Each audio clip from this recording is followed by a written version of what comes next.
Roma 4:4-5 Roma 4:4-5 Sekarang, ketika seseorang bekerja, gajinya tidak diperhitungkan kepadanya sebagai hadiah, tetapi sebagai kewajiban. Tetapi bagi orang yang tidak bekerja, tetapi percaya kepada Allah yang membenarkan orang fasik, imannya diperhitungkan sebagai kebenaran. Roma 4:4-5 Bagaimana Anda bisa yakin dengan status keselamatan Anda? Jika Anda berusaha untuk memperoleh atau mempertahankan status keselamatan berdasarkan kinerja Anda tetap perlu mempercayai Injil. Seorang yang percaya kepada Kristus telah melepaskan gagasan bahwa melalui perbuatannya ia dapat memperoleh kebenaran Yahweh. Sebaliknya, dia menaruh imannya pada kasih karunia Tuhan saja untuk menyelamatkannya.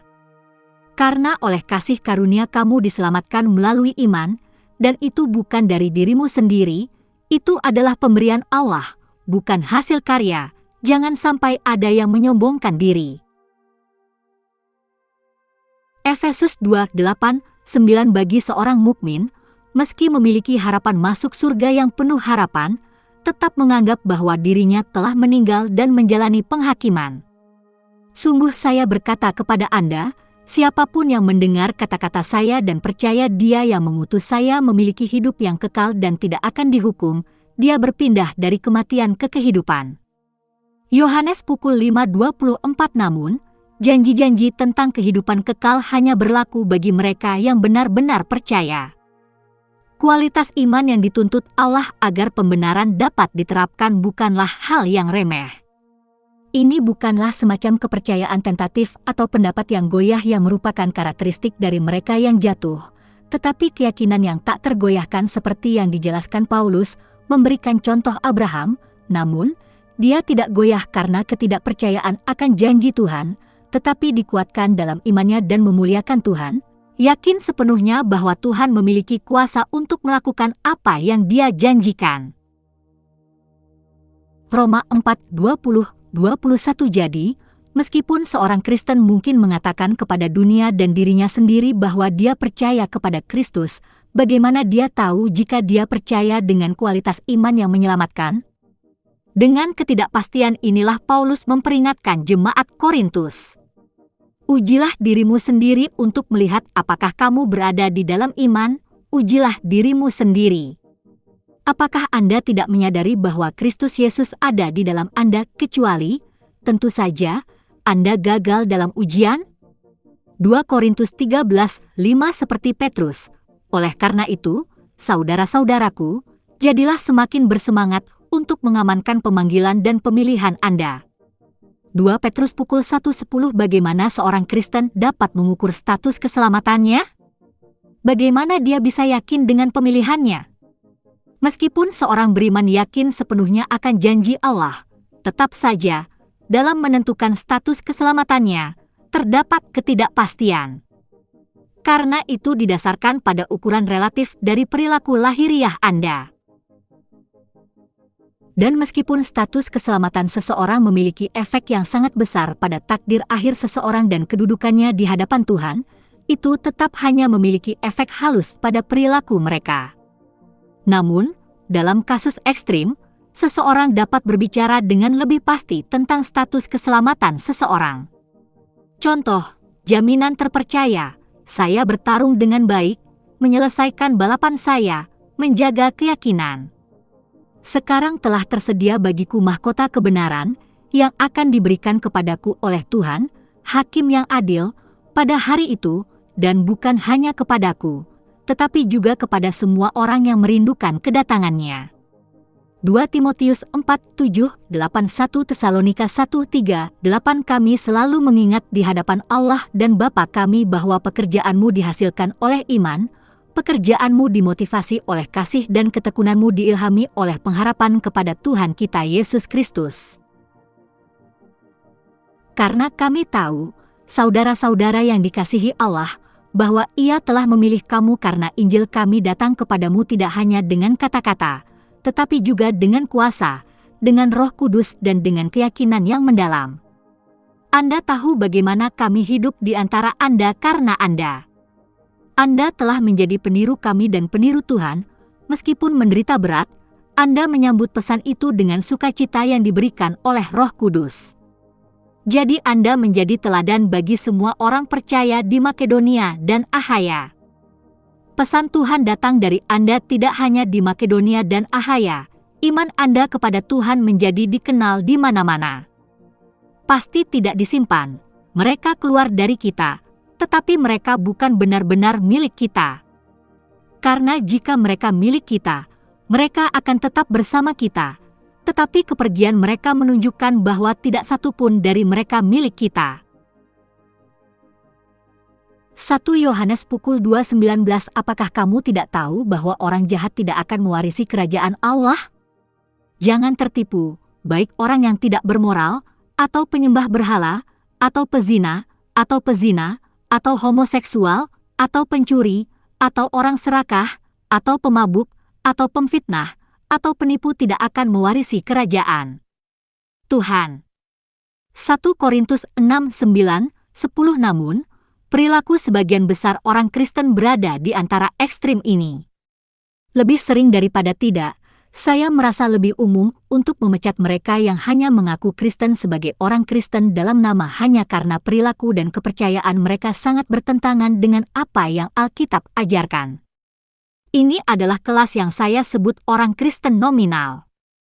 Dari jumlah tersebut, orang murtad adalah mereka yang sama sekali tidak berperilaku Kristen. Seperti disebutkan dalam Yudas, 2 Petrus 2, dan 1 Yohanes pukul 2:19, di mana mereka disebut sebagai mereka. Status keselamatan belum diselamatkan, orang Kristen nominal diselamatkan, lahir dari Tuhan orang Kristen dengan cara ini. Semakin Kristen perilakunya seorang Kristen, semakin yakin dia akan status keselamatannya. Yesus berkata dari buahnya kamu akan mengenal mereka.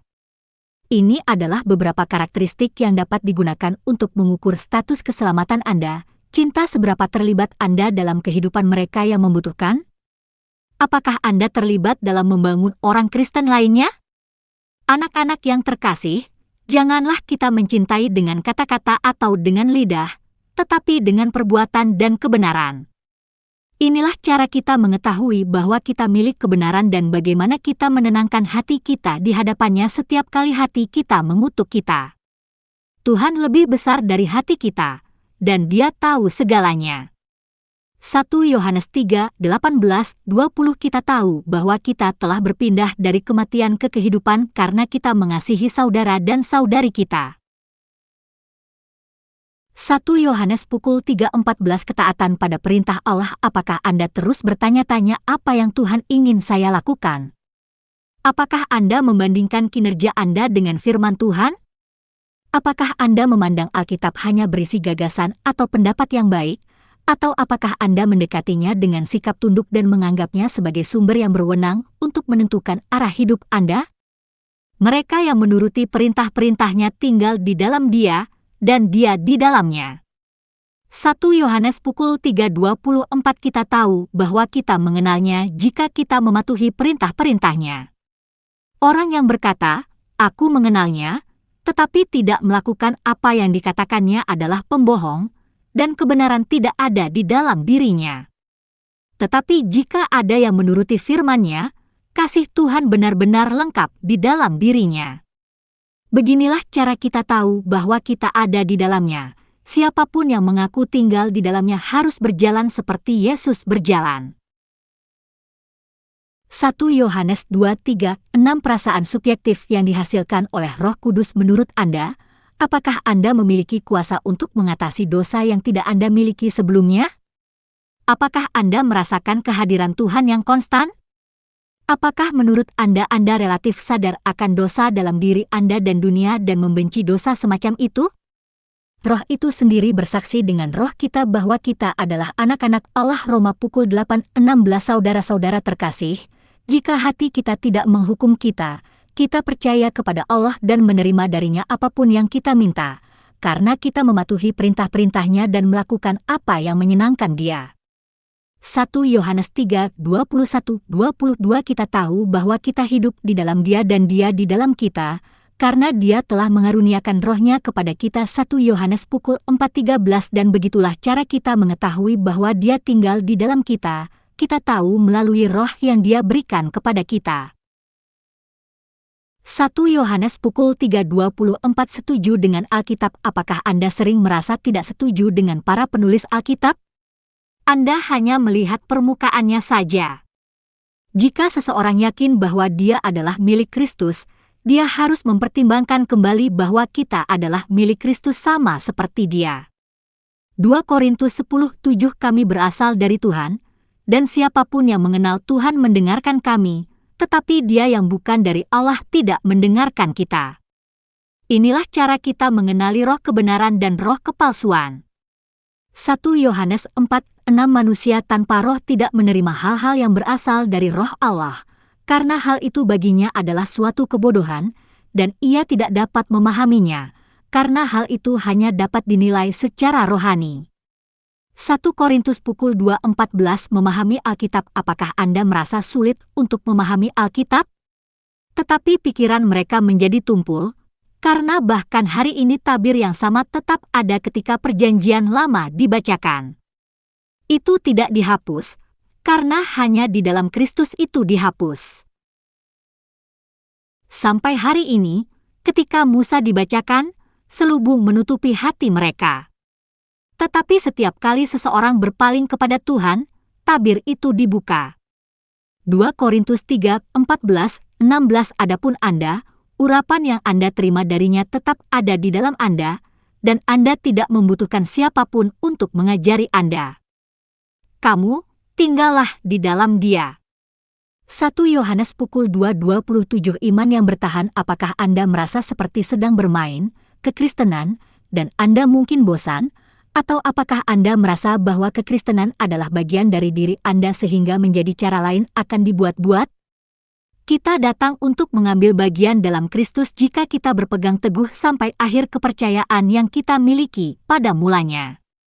Ibrani 3:14. Oleh Injil ini kamu diselamatkan, jika kamu berpegang teguh pada firman yang telah kuberitakan kepadamu.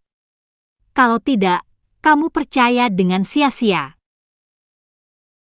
1 Korintus 15:2. Iman yang percaya diri. Apakah Anda terlalu malu berbicara tentang iman Anda kepada orang lain? Apakah rasa takut akan pendapat orang lain menghalangi Anda untuk menerapkan Alkitab dalam hidup Anda? Apakah Anda takut jika Anda melakukan apa yang Alkitab katakan, hal itu dapat menimbulkan konflik dalam hubungan Anda? Tetapi Kristus setia sebagai seorang putra atas rumah Allah. Dan kita adalah rumahnya, jika kita berpegang teguh pada keberanian kita dan harapan yang kita banggakan. Ibrani 3:6. Oleh karena itu marilah kita mendekati tahta kasih karunia dengan keyakinan, agar kita dapat menerima belas kasihan dan menemukan kasih karunia untuk membantu kita pada saat kita membutuhkan. Ibrani 4:16. Jadi jangan membuang rasa percaya diri Anda, ia akan mendapat upah yang berlimpah. Ibrani 10:35. Tetapi orang benar saya akan hidup oleh iman. Dan jika dia mengundurkan diri, saya tidak akan senang dengan dia. Tetapi kita bukanlah termasuk orang-orang yang mundur dan binasa, melainkan orang-orang yang beriman dan diselamatkan. Ibrani 10:38-39. Apakah menjadi seorang Kristen memiliki efek positif pada karakter Anda? Atau apakah Anda orang yang sama sebelum Anda menjadi seorang Kristen? Apakah ada orang lain yang datang kepada Kristus atau bertumbuh sebagai orang Kristen karena pengaruh Anda? Setiap pohon yang tidak menghasilkan buah yang baik akan ditebang dan dibuang ke dalam api. Jadi dari buahnya kamu akan mengenali mereka. Matius 7:19-20. Tetapi buah roh adalah kasih, sukacita, damai sejahtera, kesabaran, kebaikan, kesetiaan, kelembutan dan penguasaan diri. Terhadap hal-hal seperti itu tidak ada hukum. Galatia 5:22-23. Akulah pokok anggur, kamu adalah cabang-cabangnya. Jika seseorang tinggal di dalam aku dan aku di dalam dia, dia akan menghasilkan banyak buah. Tanpa aku kamu tidak bisa apa-apa. Yohanes 15:5 Jangan menjalani gaya hidup yang penuh dosa. Jika orang melihat lebih dekat kehidupannya dan memberinya label, apakah mereka akan mencapnya sebagai semacam pendosa? Seperti apakah dia pecandu alkohol atau fitnah atau penjahat atau pembohong atau homoseksual? Atau apakah Anda lebih suka menemukan bahwa, berusaha sekuat tenaga, Anda sepertinya tidak dapat menjalani gaya hidup dosa? Tidak seorang pun yang tinggal di dalamnya terus berbuat dosa. Berbuat dosa karena ia lahir dari Allah. 1 Yohanes 3:6-9 Apakah kamu tidak tahu bahwa orang jahat tidak akan mewarisi kerajaan Allah? Jangan tertipu, baik percabulan, maupun penyembah berhala, atau pezina, atau percabulan, atau homoseksual, atau pencuri, atau serakah, atau pemabuk, atau pemfitnah, atau penipu tidak akan mewarisi kerajaan Allah. 1 Korintus 6:9-10 Perbuatan-perbuatan dari sifat berdosa terlihat jelas, percabulan, kenajisan, dan pesta pora. 20 Penyembahan berhala dan sihir, kebencian, perselisihan, kecemburuan, ledakan kemarahan, ambisi egois, pertikaian, faksi 21 dan iri hati, mabuk-mabukan, pesta pora dan sejenisnya.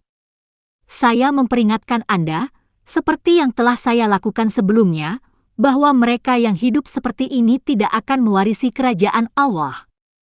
Galatia 5:19-21 Tapi pengecut, kafir, keji, pembunuh, cabul, mereka yang mempraktikkan ilmu sihir, penyembah berhala dan semua pembohong, tempat mereka akan berada di lautan api dari belerang yang menyala.